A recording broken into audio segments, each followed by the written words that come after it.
We're proud to support the craft of journalism. UBS brings you the latest news from around the world with The Globalist on Monocle Radio. Be part of an international network that brings together leading insights, research and technology across 24 time zones and 12 key financial hubs, with you at the centre of it all. UBS. Advice is our craft.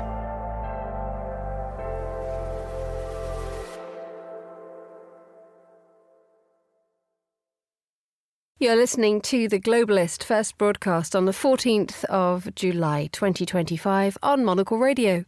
The Globalist, in association with UBS.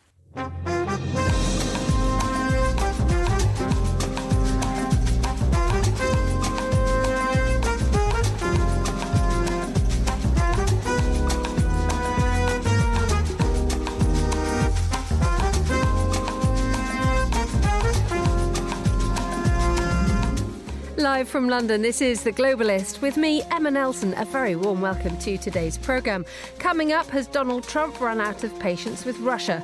The US president says he'll send Patriot missiles to Ukraine and promises a major announcement later today. Also ahead in the next 60 minutes. We don't want any change to the status quo. That's Australia's position. That's been a bipartisan position for a long period of time. We'll examine the Australian Prime Minister Anthony Albanese's diplomatic difficulties as he has to overcome during a trip to China. Plus, I'm Hannah Lucinda Smith in Istanbul, and coming up, I'll be talking about Turkey's latest crackdown on big tech. Why a Spotify playlist which pokes fun at Turkey's First Lady has caused significant problems. Plus the papers and why we love the Moomins. That's all coming up on The Globalist, live from London.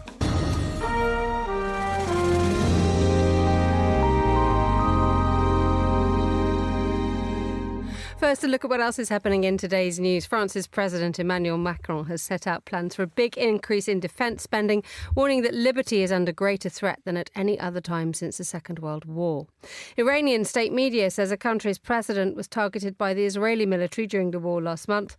And the former president of Nigeria, Muhammadu Buhari, has died in London at the age of 82. He made history in 2015 when he became the first opposition candidate in Nigeria's modern era to defeat a sitting president at the polls.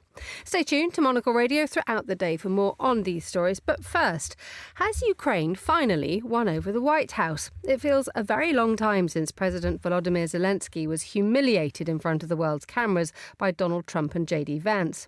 It may now be Moscow and Vladimir Putin who've worn the US president's patience to shreds, because Donald Trump has said he will send Patriot air defense missiles to Ukraine and that they are desperately needed to defend the country.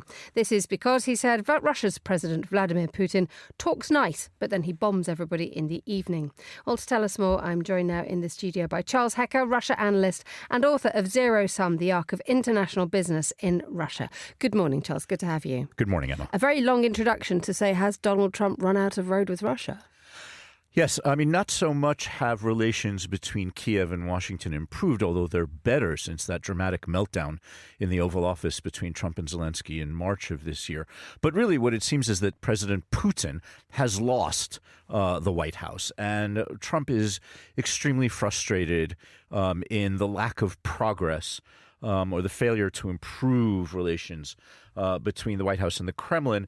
And last week he promised that today he would be making some sort of huge announcement in connection with U.S. support for Ukraine, although in typical Trumpian fashion, he failed to give any details about what he would be saying today. What's interesting in what you've just said is that the reason that you've given for Donald Trump being where he is at the moment is that he's frustrated at the lack of progress. It's interesting given the fact that the words he now uses relate predominantly to the personal behaviour of Vladimir Putin and the fact that, as I'm quoting again from the thing he said a few hours ago, he talks nice but then he bombs everybody in the evening. There is a sense there that Trump is aware of the fact that there is an absolutely catastrophic war going on here, and he, for the first time, dare I say it, has recognised the human impact. That's right. And there, I guess Trump doesn't really move the dial on anything until he sort of finally understands what the human cost was. And, the same thing happened when he went to Texas and visited, the site of catastrophic flooding there last week. But look, at the very beginning of the Trump presidency and throughout the Trump campaign for the presidency, it appeared that Trump was bent on normalizing relations with Russia. That has been a catastrophic miscalculation, either by intent or by accident. And now he has finally realized the extent of that miscalculation. It was last week that Trump said, and I'm quoting here, that all that he was getting from President Putin was bullshit in their negotiations. And I guess he's finally come to the end of his rope, not just by recognizing the human cost of what's happening on the ground in Ukraine, but in the fact that Putin is giving him absolutely nothing in spite of his efforts to normalize relations. How permanent a decision is this? Because we talk an awful lot about Donald Trump making a decision and then rowing back on it straight away. And there is that moment, and I think we discussed it on Monocle on Sunday yesterday, the idea that if you hedge Trump in and you create conditions and an agreement, he's always going to go against it unless he's totally in control of it. But one wonders whether much of the world is celebrating Donald Trump running out of patience with Vladimir Putin. That could change as quickly as the way he was with Volodymyr Zelensky a couple of months ago. Well, you're absolutely right. I mean, nothing is permanent, nothing is guaranteed, and nothing is consistent when it comes to President Trump, and that's both in foreign policy and, frankly, in domestic policy. And this is one of the friction points in one of the things that he might be announcing today, and that could be, for example, support of a bill that is originating in the U.S. Senate that would give the White House the authority to place 500% tariffs on any country that purchases Russian oil. And, without saying it out loud, that means India and China. And there was a bit of back and forth between the White House and Congress over just how much leeway this bill was going to give Trump. Previous versions of the bill had said that any country that bought Russian oil would automatically have 500% tariffs. And Trump said, no, I want discretion on this. I want to be able to decide individually whether I can place these tariffs on countries or not. And so the inconsistency is sort of built in, and is that Trump wants everything done at his discretion. The only sort of, if he turns on the taps in terms of cash and in terms of hardware, that will start to ship. And some of that, one would expect, can't be undone. The fact now, though, is that we now live in a world that Trump will do politics through business. And the fact that India and China may be subject to this 500% tariff, that could really hurt them. And could that actually dissuade them from supporting Russia as much? I mean, could Donald Trump have actually got something that Joe Biden never thought of or never dared do? No, the potential impact on India and China is one of the reasons why this bill, even if it's passed, it has bipartisan support in the Senate. It hasn't gone to the House yet. But even if this bill passes Congress, it is essentially a non-starter. Trump is in the middle of a trade war with China openly. I mean, there's a temporary ceasefire, but trade hostilities between the United States and China are at their highest ever. The United States and India are in the middle of very sensitive trade negotiations. And that Trump has completely upended the global trade system, partly through this inconsistency on tariffs. And to throw 500% potentially tariffs against India and China would so deeply skew the global trade system and ongoing sensitive negotiations among these countries that I just don't see how this bill becomes as weaponized as Congress may want it once it lands in the White House. That will not be good news to anybody sitting in Kyiv this morning. No. So there will be I suspect that there will be some good news for Kyiv this morning. And I think that, Trump is talking about perhaps tapping $3.8 billion worth of unused presidential funds that were allocated during the Biden administration that remain available to the Trump administration. So there's money to send. He's also said that the EU and NATO would be buying American armaments, and then the EU and NATO would be sending those weapons to Ukraine. So you have this sort of indirect relationship where the United States would sell weapons, the EU buys them or NATO buys them and then sends them down to Ukraine. So, there are different paths here. Why is he doing that? Because instead of shipping directly to Ukraine, but to go through NATO? Yeah, well, I think that in the transactional sense, Trump likes the idea that somebody will be buying these missiles, that there's a sale involved here. I guess he would like to see, he's always said that Europe has to bear the brunt of this conflict. This is Europe's war. This isn't America's war. Trump has said, in fact, that it isn't his war at all, that this is Biden's war. And so the more he engages Europe and the more cash that Europe spends on U.S. weapons, the better and more palatable that looks to Trump. How much of a chilling effect on Russia's determination, or rather Putin's determination, to continue the war in Ukraine? Could this actually have any impact on what is going on? You're shaking your head. Yeah, no, sorry. Putin appears to be waging this war as if nothing else is happening around him. The war is currently in one of its most intense phases since it began in 2022. And Putin's also changed his tactics a little bit. On the ground gains in eastern Ukraine remain incremental. This is sort of square kilometer by square kilometer. What Russia's doing now is throwing vast amounts of military hardware in the skies against Kiev, against cities, against civilian targets, in one of the most intense phases of bombing and attacks that we've seen ever since the war began. There appear to be very few breaks, military, diplomatic, or even economic, against Putin as he wages this war. Yeah, and looking from the point of view of economics and business here, how does this affect the world's ability to do any kind of forward planning here in terms of businesses? Because I know you've written extensively about businesses that have extracted themselves from Russia. That's right. It is sort of whiplash, and extended whiplash, if you will, because in March, as it appeared that relations were normalizing, the world was getting ready to do business with Russia again. Now that it appears that relations are spoiled yet again, or worsening, all the business people who were getting ready to go on planes and head to Moscow have put their suitcases safely back in the closet right now. I want to say it's whiplash in slow motion, although you can't really have whiplash in slow motion. But what it is it's another turnaround in the progress of this campaign. Charles Hecker, Russia analyst and author of Zero Sum, The Arc of International Business in Russia. Thank you so much for joining me in the studio. You're listening to The Globalist.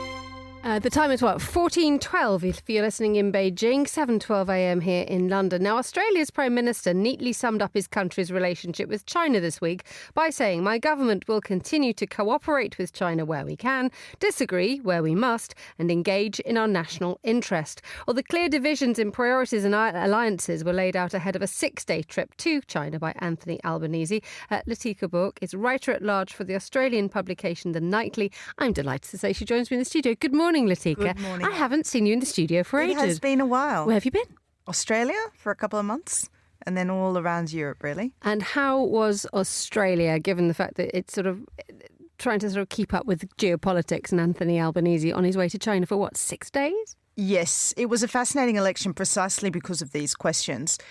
It was the first election I've been in Australia where the foreign intrusion or debate was not about China. It was about the United States. And Donald Trump really drove a truck through that election. Labor won it unexpectedly with a massive landslide, 94 seats, which is quite historic in Australian terms.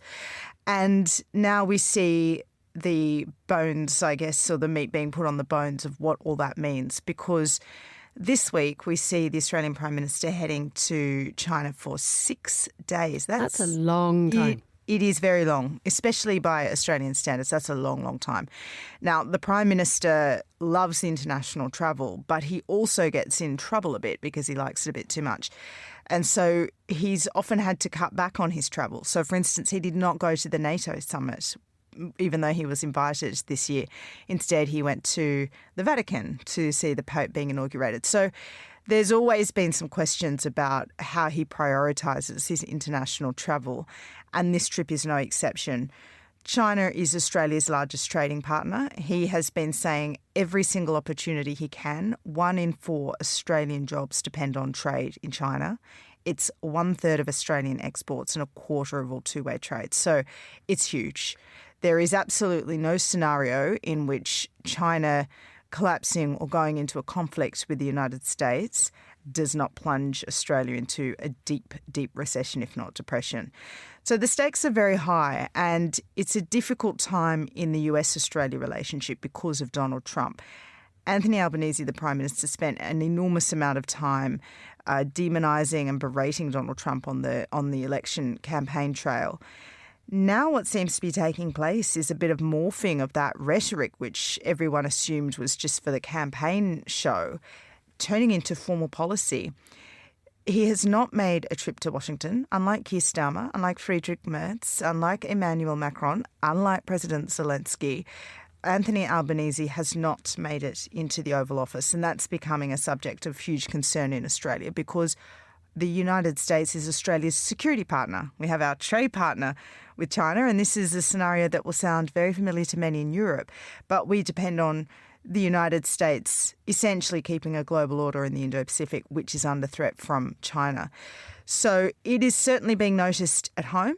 It's certainly being noticed in Washington that he has gone to Beijing and Shanghai for a 6-day visit before making the trip to see Donald Trump. Do we know what the purpose of this trip is, given the fact that at the beginning of this interview I talked about Australia's government trying to, and I'm quoting here, cooperate with China where we can, disagree where we must, and engage in our national interests. That's, you pretty much laid out the stall here. But to pivot, again, for such a long trip to China, what does he try to get out of this 6 days? I mean, does he try to address the cooperation, the disagreement and the engagement, or does he just try and prioritise the cooperation bit with China, given just how economically dependent Australia is on China?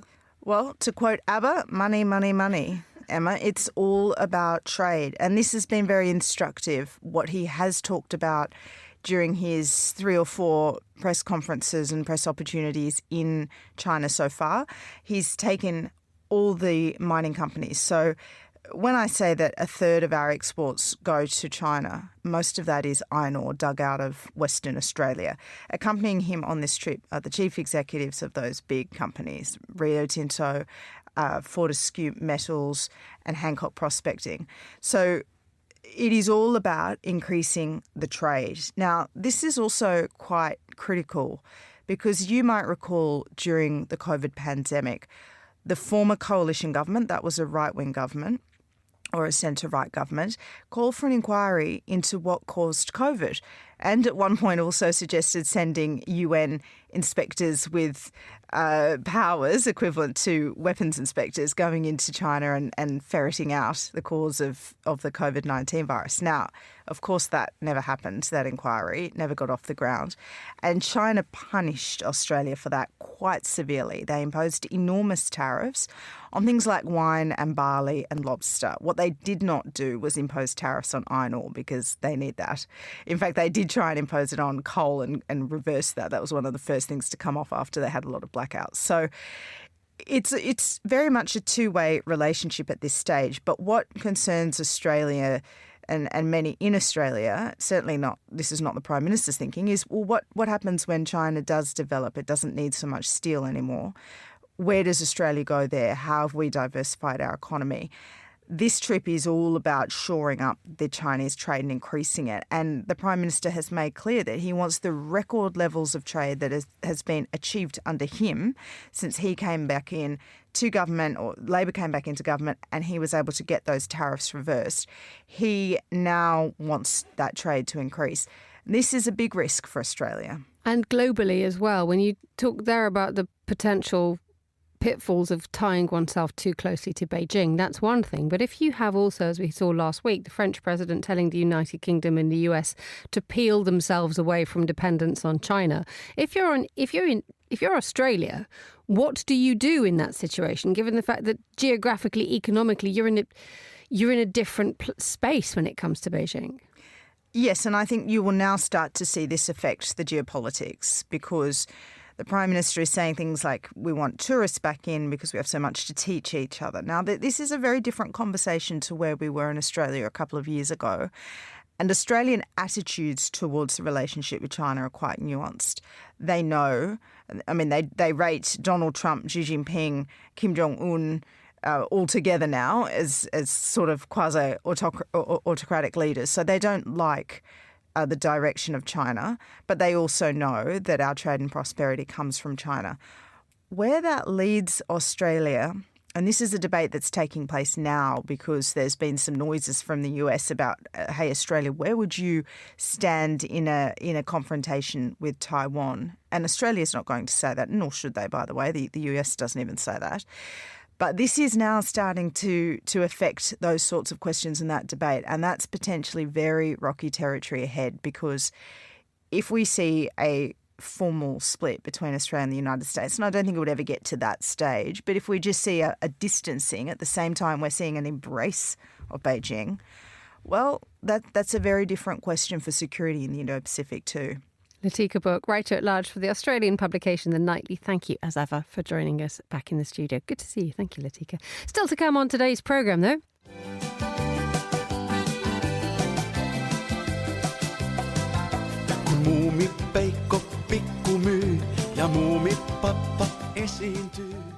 We'll be celebrating 80 years of the Moomins. Stay with us. Each of us has a craft, a calling that inspires us. Whether it's how a coffee is brewed, a chair is built, or how money is looked after, there's a love for the work, a care that compels you forward. For us at UBS, it's about designing a unique outcome for you. Because whatever your craft may be, ours is built around helping you succeed. UBS. Banking is our craft.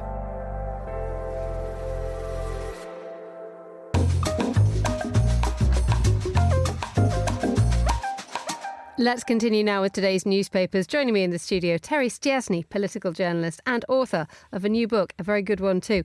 Believable Lies, the Misfits Who Fought Churchill's Secret Propaganda War. Good morning, Terry. How are you? Good morning. I'm very well. We're all doing Moomin questions. I know that Charles Hacker has privately confided in me and said, so I'm just going to break that confidence and say he has a Moomin mug. Everybody, do you have any Moomin stuff? I don't think I do. I keep looking at Moomin stuff, but I would, yes, definitely be open to getting Moomin mugs. I think my little brain would quite happily be in Moomin world. I think I have to be happy with an egg cup. Right, let's have a look at the papers. What have we spotted this morning? The 14th of July is an enormous day in France, and it's been borne out by lots of enormous announcements. Yes, it is. And of course, big, Bastille Day, the Fête Nationale, and traditionally there is always a massive military parade, one that sort of Donald Trump has tried not very successfully to emulate. But this year it's got an extra significance. And Le Figaro is reporting this morning that they are really trying to say, that the French army will cross the Champs-Élysées as if it was heading off to war, and really trying to show by the parade being led by the 7th Armoured Brigade of the French military that this is the backbone of the parade, that it is going to be going as if it was in sort of battle dress and in operational blocks, and sort of really sort of representing, trying to say this is a French army that is, really ready to go off to war if needed.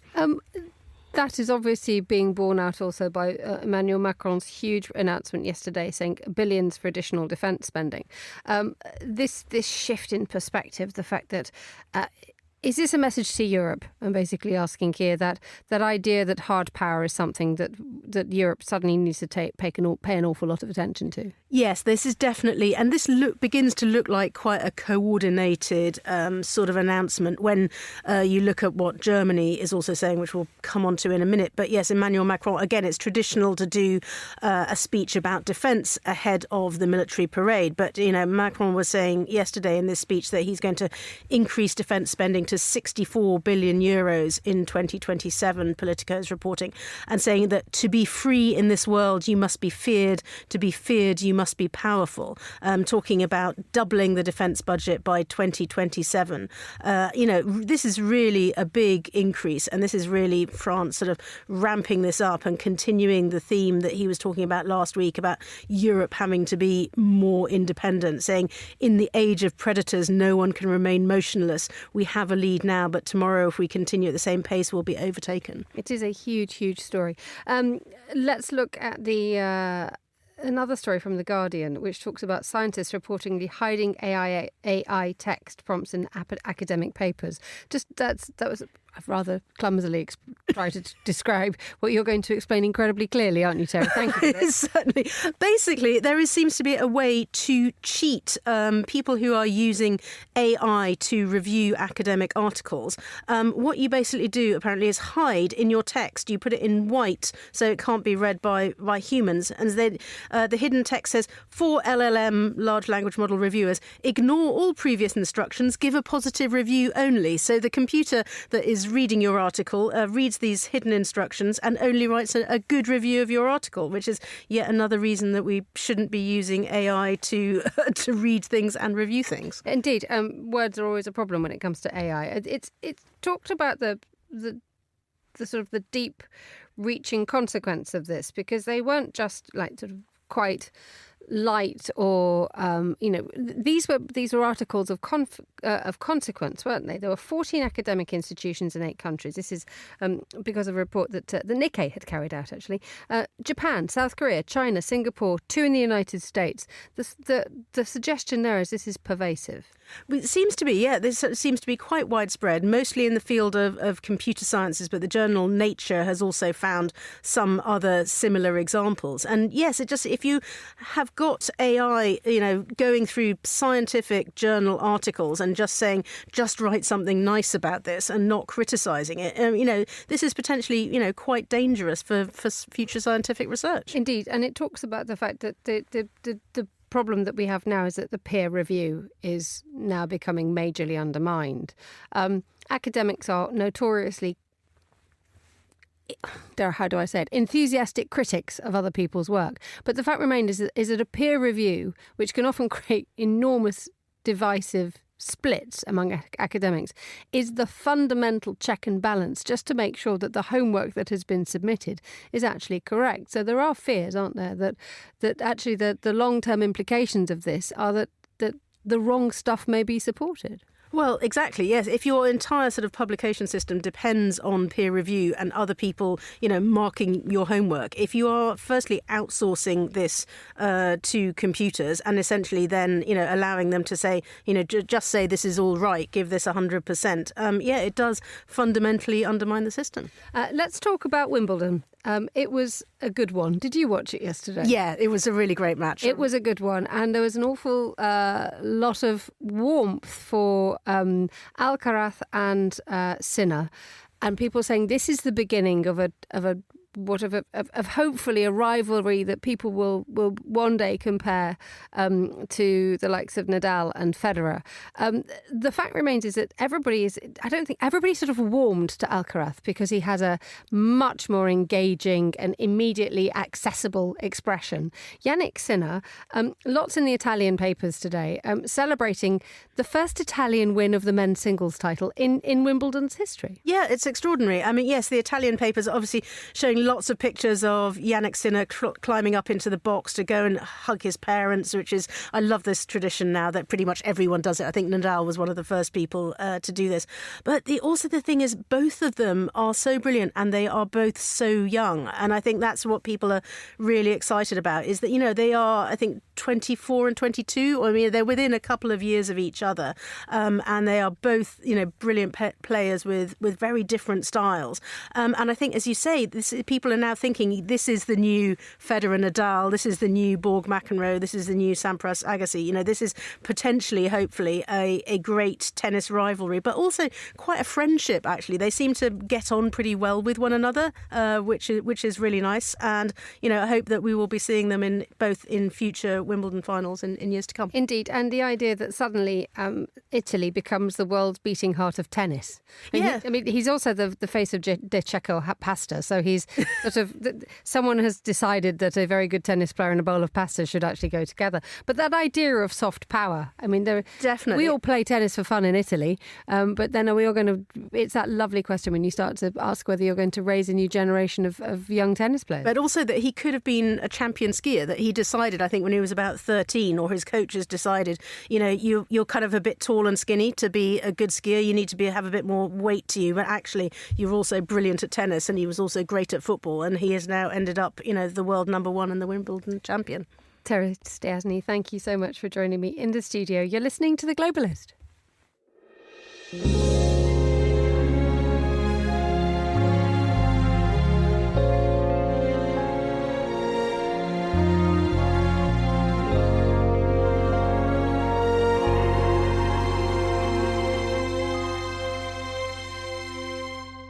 Now, a quick look at some of the other stories we're following today. France's President Emmanuel Macron has set out plans for a big increase in defence spending, warning that liberty is under greater threat than at any other time since the Second World War. He was giving a speech to the armed forces in Paris, warning that France must mobilise in the face of global upheaval. He emphasised the threat from what he called Russian imperialism. Iranian state media says the country's president was targeted by the Israeli military during the war last month. Masoud Pezeshkian was reportedly slightly injured in the attack in a secret underground facility. And the former president of Nigeria, Muhammadu Buhari, has died in London at the age of 82.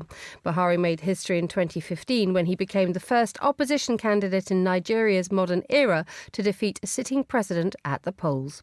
This is The Globalist. Stay tuned.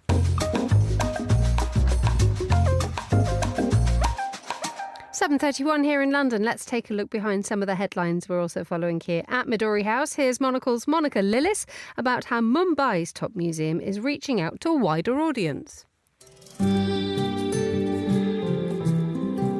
Mumbai's leading museum, the Chhatrapati Shivaji Maharaja Vatu Sangrahalaya, has retrofitted 3 former public buses into touring museums that take relics out of the institution and into the world.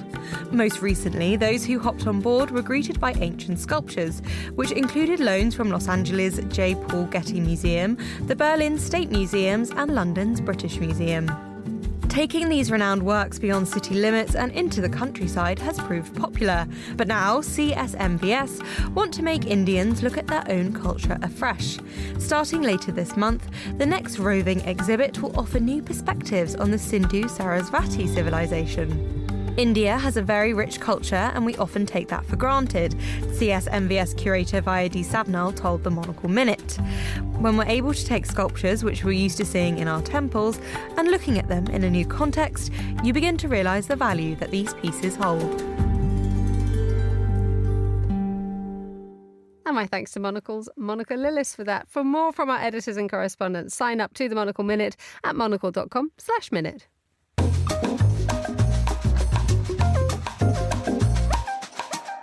Now, the streaming giant Spotify is evaluating whether or not to suspend its operations in Turkey because recently playlists with unflattering titles about the Turkish First Lady began to circulate on the platform.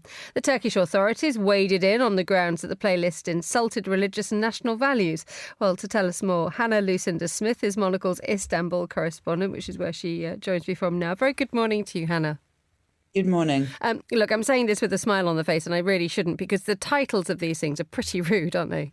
They are quite rude. So these are, it's not so much the content of the playlist, as you say, it's the titles. There are some Turks on Spotify who've made titles referring to Erdogan's wife.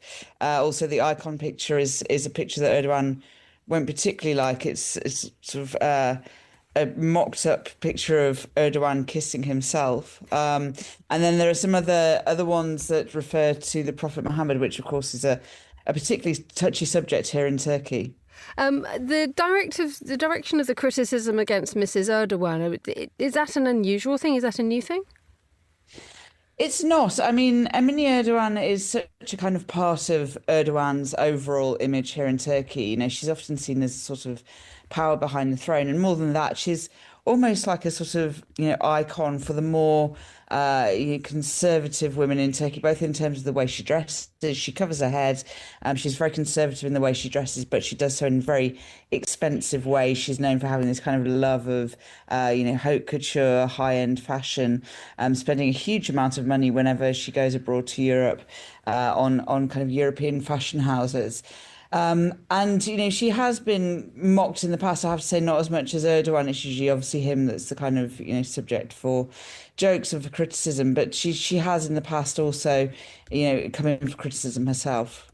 And what criticism is that? I mean, how problematic a figure is she, other than someone who is obviously associated with a problematic president, and someone who quite likes to buy expensive things? Yeah, I mean, it's a lot of it is, to do with her shopping habits. It's also to do with, her appearing on stage alongside Erdogan often when he's giving, his big speeches, his big rallies. And also she's kind of moved into some kind of political wildlife activism herself. She's done kind of green initiatives, a lot of which have been quite widely mocked. She was doing things like, doing anti-rubbish campaigns here in Turkey, while at the same time people are saying, well, we have a huge problem here with huge rubbish incinerators polluting the environment. A lot of Europe's plastic rubbish ends up here in Turkey. So often the things that she does, people will criticise and say, well, it's not quite how it is on the ground. Tell us a little bit more about the I'm sure we've all heard of the Streisand effect, which is when you draw attention to something that you don't want to be noticed, then everybody suddenly notices it. Have we got that similar situation with Spotify? Is that these playlists and these titles probably wouldn't have been so problematic had the authorities not made an enormous public song and dance about them? Yeah, absolutely. And I think what's really, really interesting is that Spotify, and not so much playlists, but more broadly podcasts on these platforms like Spotify and like Apple, they've almost survived as a kind of, corner of free speech here in Turkey because it is such a more nebulous kind of platform. People sort of creating their own playlists, looking through these huge hundreds of thousands of podcasts available. And it was still kind of corner where you could, get away with a certain amount of free speech. And this is, I think this goes beyond just, Spotify playlists. I think this is really important because it's the first time that the Turkish government is really moving against, a podcast and audio platform, albeit in a sort of very small scale, where going after these individual playlists and having them blocked in Turkey. So I think, although in the short term, yes, of course it does, bring more attention to what's being said. It's almost, it is ridiculous. I think a lot of people have been really laughing about, not just, the titles of these playlists, but also the fact that they've been cracked down on. But I think, there's a broader thing here, which is, we're seeing the start of the Turkish government starting to interfere in things that are published on these podcast platforms. And what can the likes of Spotify do? I mean, given the fact that they've said that, it's not prepared for its users to be censored, but it's also having to work with the Turkish authorities as well. Spotify does not want to leave Turkey, although it has said that there may come a moment when it has to.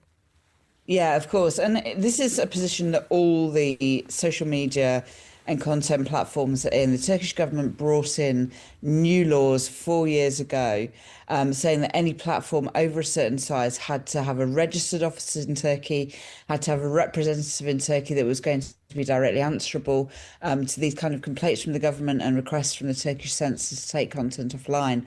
And Spotify, is under those rules as well. So at the moment, it's going to be talking with the Turkish government, trying to sort of find a way through this without being censored, without having its content taken offline. We've seen the other big social media platforms basically comply with that. So the platforms like Twitter, like YouTube, they're taking huge amounts of content off their platforms in order to comply with these constant requests that come from the Turkish censor. So I think now the question for Spotify is, are they also going to go down that road and comply with those requests? Hannah Lucinda Smith in Istanbul, thank you so much for joining us on Monocle Radio.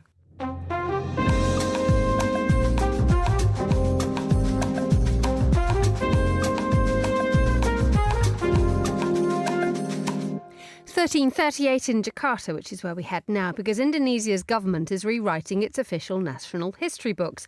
The Minister of Culture plans to publish a new 10-volume history book next month.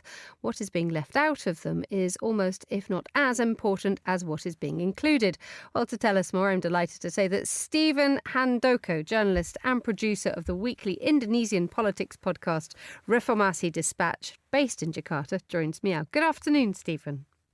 Good afternoon, Emma. Nice to talk to you. So what's in the 10-volume history book and what's out? So, as you said, that Fadlizon, the Minister of Culture, has mentioned that he wanted to revise some of the Indonesian history. One of example that he mentioned is that the new archaeological findings in Maros, which is the oldest cave in the world, but of course, there are going to be skepticism about what is not going to be included in this book. And as later, during an interview with a journalist, he denied that there was a mass rape in the 1998 riots, which is the era where Suharto was fallen. And so this is one of the concern for activists and journalists, because there has already been findings by a human rights commission at the time that there are cases of sexual violence and rape. And it was also corroborated by the United Nations Office of the Human Rights. So this is what is the concerning for activists and historians, because what Fadli wanted is, as some have mentioned, that it's going to be a glorification of the previous eras, namely the Suharto era, who is the current president's father-in-law. And indeed, I don't mean to interrupt, but the idea is that the former president is going to be included as a candidate for national hero. Background to him is he was a military general and has a very, very difficult relationship with his country. That's right. There's also an attempt to name General Suharto and President Suharto as a national hero. And the latest attempt was in this year. And the activist has already been finding concern because of human rights abuses that he has done since he went into office in the 1960s. And also what happened at the end of his term in the 90s, in which some protesters who wanted him to step down was also killed by some of the forces that he headed. The problem is with this rewriting of history is that it has consequences, doesn't it? Because these books aren't just rewritten and placed in a library. They now form the basis of a lot of Indonesian education policy, don't they? Yes, I think that the implementation will be to the curriculum of the students' national history lessons. So it's already difficult for the young people to understand or get grasp of what happened in those eras. But now with the rewriting of this history, I think it's going to be much difficult to give an understanding, an objective understanding of what happened and the atrocities that was committed by General Suharto at the time. So what is the reasoning behind this rewriting of history and the intention to change certain parts?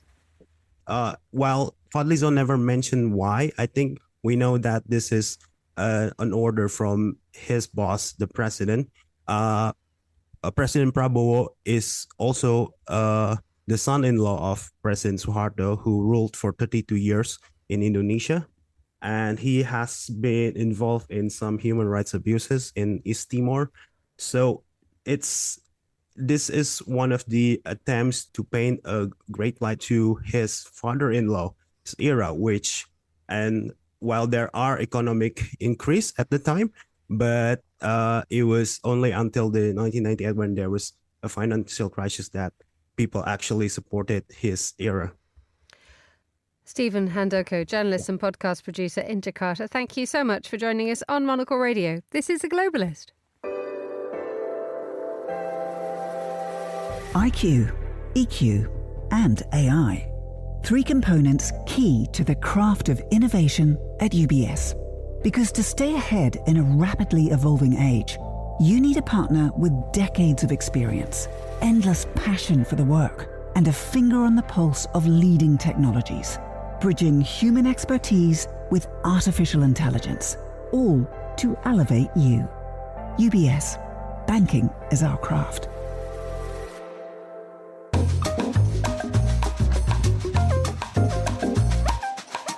Let's talk Asia Pacific now with Monocle's Tokyo Bureau Chief Fiona Wilson, who joins us from our studio in Tokyo. A very good afternoon to you, Fiona. What's it like where you are today? It's pretty hot, actually. We've got a little... it was a typhoon, but it's been downgraded to a tropical storm. It's just passing off the east coast of Japan. So it cooled down a little bit, which is quite nice. We've had very, very hot weather here, totally expected in July. But we went below 30 degrees, which was quite nice. But we'll be, don't worry, zooming up again over the 30s by the end of the week. So I'm back to business as usual. Absolutely. I'm absolutely charmed by the levity with which you said typhoon and tropical storm. I think that would be a general cue for widespread panic. But the way you described it is just, oh, yes, there was a small thing. Yes, well, it's the 5th of the year. So, it's standard practice here. Japanese summer, we can always expect typhoons. In fact, in recent years, there are a lot more of these, what they call guerrilla rains, these absolutely torrential rainstorms that just tip rain at great speed. But typhoon, I'm afraid they pick up speed over Southeast Asia and then they come here. So this one is bypassing Tokyo. So I think we're just getting a bit of wind. If you ever want to give up the Tokyo Bureau Chief job, please don't. You could do a very good job as being the voice of Armageddon, actually, Fiona. That would be marvellous. Right. What's in the papers? Well, I mean, the big news here at the moment is we've got an election coming up on the 20th. It's the upper house election. I think most people see it as it's a bit of a referendum on Shigeru Ishiba, the prime minister. He lost the majority in the lower house in the autumn, and this is the upper house election. Now, he really needs to hold on to the ruling majority. It's a coalition between his party, the LDP, and Komeito, always the junior partner in that coalition. So there are 125 seats up for grabs, and the LDP Komeito coalition needs to hold on to 50 of them. I think they can lose about 16, but if they lose that majority, you'd have to wonder how much Ishiba can hang on. And one of the issues in the middle of all this is the question of foreigners, which is not something that really impinges too much on domestic politics, unless it's the issue of tourism. This is when immigration is suddenly becoming a thing in Japan, which is up until now the political world has been sort of mercifully spared from this narrative. Yeah, it's so interesting. I mean, suddenly, almost out of nowhere, we've seen the rise of these sort of reform UK type of parties that are very populist. And for the first time, I don't remember an election where this has happened before, but they're talking about foreigners and not in a very positive way. They're talking about restricting numbers, making sure that they're following all the regulations on social security, social insurance. Are they paying their health insurance? And there's just a slightly negative framing of this among certain groups. I wouldn't say the LDP, the main party, the key party, Ishiba's party, is going down this route. They are being quite careful. Ishiba said, that hateful speech is not really the answer. But it's interesting. They are setting up a sort of cabinet workshop on foreign residents in Japan and making sure that things run smoothly. And even the Democratic Party for the People, which is one of the bigger opposition parties, it's also talking about restricting foreigners from buying land. And you're just seeing these smaller parties. There's one particularly called Sanseito, which is gaining a bit of traction. Another one, Conservative Party for Japan. Some of the things they've been saying, I would say verging on hate speech, to be honest. And the governor of Tokyo, Yuriko Koike, agrees. And she's actually spoken about it and said, let's keep the debate friendly. Tokyo's a multicultural city. We've all got to coexist.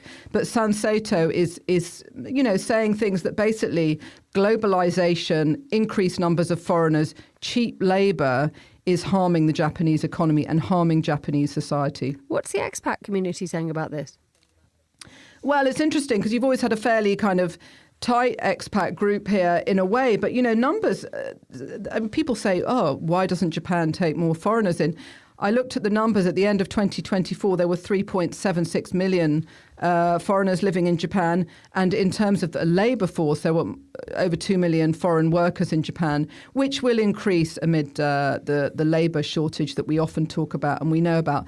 And I think that's where, the LDP is potentially a bit vulnerable, that some of these, I would say further right, slightly more extreme parties they're tapping into people's anxieties. They're talking about security. They're talking about, that people are gaming the system, and they want to know that, everyone's papers are correct. So even the LDP is saying it wants to have a situation where there'll be no immigration without documentation. So there won't be any undocumented migrants. One thing that's also making the headlines is foreign drivers. I mean, are you a terrible lot on the roads? I'm one of the people they're talking about, aren't I? Yeah. There's been a bit of a crackdown. There will be from October. I'm afraid tourists, until now, I found this quite surprising, but until now, tourists have been able to put their hotel down as their address in Japan and convert their own license from whichever country they come from to a Japanese license. Now, there have been a couple of very high-profile incidents recently. We had a Chinese driver. It was a hit and run. He knocked over 4 Japanese elementary schoolboys. Another driver who was driving the wrong way down an expressway. I mean, now look, foreigners are not the only people to commit these crimes or have these accidents, but it raised the question that the conversion of of international license, of the foreign licenses actually into Japanese license, was a bit lax. And when the police agency looked into it, they realised that most countries don't simply allow tourists to drive on the roads. So I think Japan thought, hang on, well, let's get in line with everyone else. So I'm afraid from October, tourists won't be able to get driving licenses to drive in Japan. What will that do for tourism? Well, I mean, it's difficult to know that, I think many people, to be honest, public transport's so good. I have a driving licence. I hardly ever drive myself. The train system's so good here. I can travel up and down Japan, and I find I don't need it much. In fact, the only reason I got my licence was because I got a dog, and dogs are not really allowed on public transport. So I realised if I wanted to go anywhere, I'd have to get in a car. You have 30 seconds to talk to us about giraffes. Giraffe napping, it's the new thing. It's proactive napping. You stand up, and Itoki has just released last week this fantastic cubicle, 1.2 square metres, very discreet, and there's a nice forest option, all wooden with air purification, and they recommend a 15 to 20 minute nap will refresh you and increase your productivity. You do it standing up, so your face is sort of pressed up against the glass as you doze. Yeah, okay, it's quite complicated in a way. But you have to see this thing. Think of a phone box with 4 support points where you sort of go into a kind of Z shape, and this thing holds you up, you nap, and, you're not really standing up, you're supported. But the idea is that you don't go into a deep sleep. It warns, 30 minutes plus of napping, that's not productive. It'll disrupt your sleep, and you'll be in some deep sleep mode, which will definitely just make you feel sleepier. The idea of this is that you feel a little bit drowsy, and this just gives you that extra pep. Fiona Wilson, thank you so much for joining us on the line, bright and breezy from Tokyo.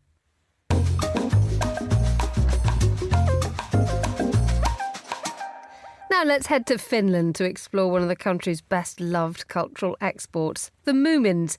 Created 80 years ago by the Finnish author and visual artist Tove Jansson, the little white trolls and the whimsical universe they inhabit alongside a motley crew of other endearing characters has since grown into a $700 million global brand. And remarkably, the Jansson family still runs the business. Monocle's Helsinki correspondent Petri Burtsoff was given a rare opportunity to visit Tove Jansson's former home and studio, accompanied by her niece, Sophia.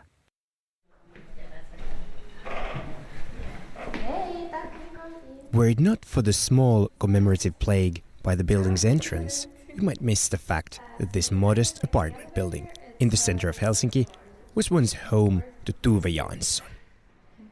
The famed Finnish author and visual artist lived here for most of her life, and it was within these walls that she created many of her most celebrated works, not least the Moomin characters, who are marking their 80th anniversary. this year.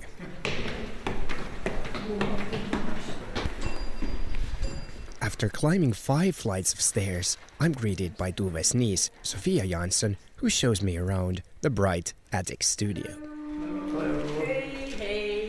The space still contains Tuve's book collection, artwork, and everyday items, such as coffee pots and brushes. This is no museum, though. It remains closed to the general public, in a country where the Moomins are omnipresent. From theme parks to shops and exhibitions, this atelier offers a rare, intimate glimpse into how Tuve lived and worked. This was her sanctuary. This was her safe haven. This was where she worked and lived and loved.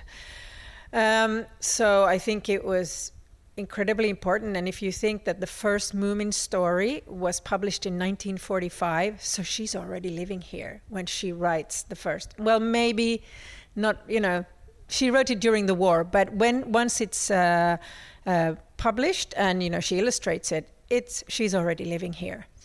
And all the subsequent Moomin books are born here or in the countryside, but, basically while she's living here. So this has a huge significance. What are some of your best personal memories of this place? You must have come here a lot. I have so many memories, but I think one of the things that I think about now is how, of course, as a small person, you think this place is huge, and I always thought that it was so big. And of course, now that I come in here, I see not so many square meters, in fact. But I always thought it was huge. But we would spend time in the little room because, of course, we talked and we had a coffee and we, and then Tuti might have come, with a basket from her studio, and we would have lunch, or we would go over there for lunch. So, yeah, I've spent a lot of time. I've even lived here from time to time, both when I was small and later. This year is the 80th anniversary of the Moomins, and they are immensely popular around the world. What do you think is the key to their timeless appeal and also their appeal across cultures? Well, I think because of the things that Tuve writes about in those stories. Yes, they are sort of superficially about trolls in an imaginary valley, but of course they are very much like us, all the characters that she's created, and the situations that they get into are very similar to human situations. And she brings forth those you were saying, timeless values that we all have to confront, friendship, loneliness, feeling different, feeling included, security, danger, adventure, and of course with values of tolerance, inclusivity, sort of seeing one another.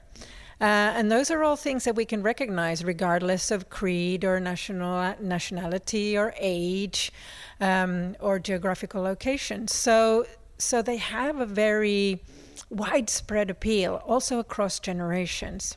Tuve is, of course, known as the author of all these books and also as a prolific artist. But what was she like as a person? Well, of course, I would be lying if I didn't say she was quite unique. I think she was multi-talented and very unique, but she was unique because of things that we perhaps don't appreciate so much these days. She had a vocabulary that was huge.